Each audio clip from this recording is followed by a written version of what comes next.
Yang kedua, istiqbalul qiblah, menghadap ke kiblat.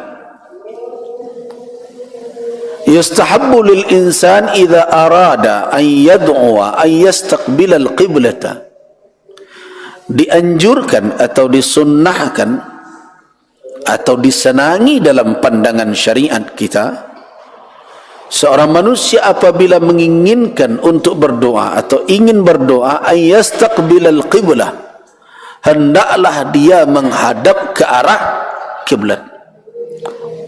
Jadi kalau orang tidak menghadap kiblat, doanya sah-sah. Tapi ketika dia menghadap kiblat, afdal, kecuali dalam situasi dia beribadah yang memang dituntut tidak menghadap kiblat ketika itu, tapi menghadap ke orang banyak, seperti saat khutbah.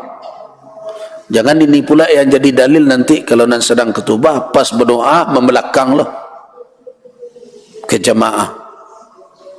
Nah, jadi kalau tidak dalam situasi yang demikian, maka afdalnya disunnahkan seseorang kalau berdoa hendaklah dia menghadap kiblat. Diriwayatkan dari Umar bin Al-Khattab radhiyallahu anhu, lamma kana yaum Badr, ketika yaum Badrin, di saat hari-hari pertempuran di Badar atau peperangan Badar, nazara Rasulullah sallallahu alaihi wasallam ila al-musyrikin wa hum 1000. Rasulullah memandang kaum musyrikin, jumlah orang-orang musyrik yang menyerang Nabi ketika itu adalah 1000 orang. Wa ashabah, dan sahabat beliau 319 rajulan. Sedangkan sahabat beliau jumlahnya adalah 319 orang.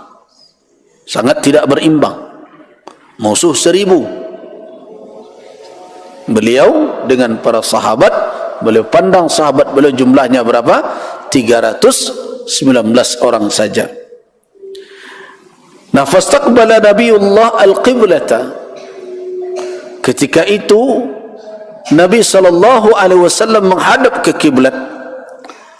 Thumma madda yaday, kemudian beliau ulurkan tangan beliau, beliau angkat tangan beliau, baru kemudian faja'ala yahtafu rabbah, yahtafu bi rabbih. Ketika itu beliau bermunajat, berbisik dengan Tuhan beliau, dengan Allah Subhanahu wa taala. Apa kata Nabi? Allahumma anjiz lima wa'adtani. Ya Allah, wujudkanlah, sempurnakanlah apa yang telah engkau janjikan kepadaku. Nah, nampak di situ ketika beliau hendak berdoa, kata Umar bin Al-Khattab, istaqbala al-qiblah, beliau menghadap ke kiblat. Nah, karena itulah makanya ulama meletakkan tuntunan berdasarkan dalil tadi, adab berdoa adalah istiqbalul qiblah. Itu dalil pertama.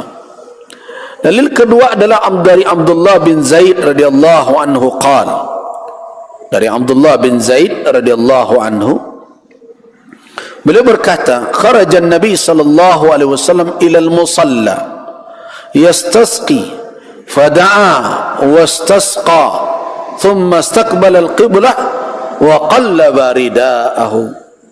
Beliau keluar menuju musalla, musalla lapangan, tidak jauh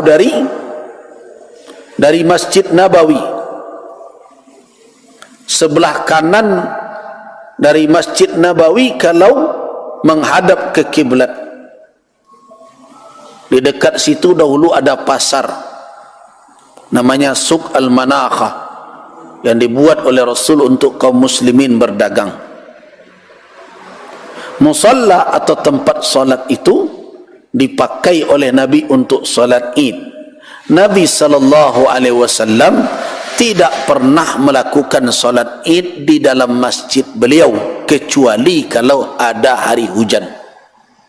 Karena itu afdalnya salat Id adalah di lapangan.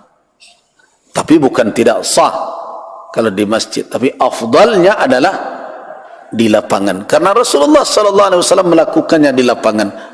Jarak lapangan tempat salat Nabi dengan Masjid Nabawi tidak jauh, kira-kira jarak surau kita ini dengan simpang itu saja jaraknya, dekat. Nah, ketika beliau pergi ke musalla waktu itu untuk salat istisqa, salat minta hujan, yastasqi fada'a, beliau meminta hujan, kemudian berdoa, wastasqa, dan beliau berdoa, kemudian tiba-tiba berikutnya thumma istaqbala al-qiblah, kemudian di saat beliau berdoa yang mulanya kepada para sahabat beliau melihat, kemudian beliau berpaling mengarah ke kiblat, wa qallaba ridaahu, dan beliau balikkan selendang beliau sebagai apa? Bentuk kesungguhan meminta agar Allah memutarkan keadaan dari kering menjadi lembab, dari kerontang tidak ada hujan turunlah hendaknya hujan. Nah, di dalam hadis itu dijelaskan Rasulullah sallallahu alaihi wasallam juga menghadap ke kiblat. Karena itulah makanya adab berdoa yang afdal adalah menghadap ke kiblat.